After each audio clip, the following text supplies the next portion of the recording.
नमस्कार शेतकरी मित्रांनो, अखेर जे कापूस सोयाबीन अनुदान होतं आपलं ते शेतकऱ्यांचं आता वाटप सुरू झालेलं आहे। ज्या शेतकऱ्यांचं पी एम किसान सन्मान निधी योजनेअंतर्गत किंवा नमो किसान सन्मान शेतकरी योजनेअंतर्गत KYC झाली होती, अशा शेतकऱ्यांना आता हा डाटा मिळणार आहे आणि त्यांच्या अकाउंटमध्ये ते पैसे डिपॉझिट होणार आहे। ज्या शेतकऱ्यांचं पीक पाहणी आणि सातबाऱ्यावर नोंद होती त्याही शेतकऱ्यांच्या अकाउंटमध्ये हे पैसे आता डिपॉझिट व्हायला सुरुवात झाली आहे। ज्या शेतकऱ्यांचं याच्यामध्ये जवळपास 96 लाख शेतकरी याच्यात अर्ज आले होते आणि त्याच्यानंतर आता 62 लाख शेतकऱ्यांच्या अकाउंटमध्ये हे पैसे डिपॉझिट व्हायला सुरुवात झाली।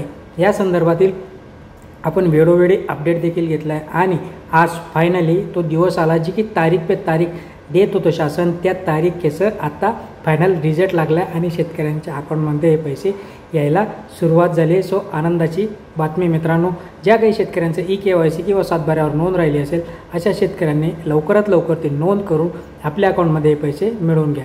चॅनलला सबस्क्राईब केलं नसेल सबस्क्राईब करा, लाईक करा, शेअर करा।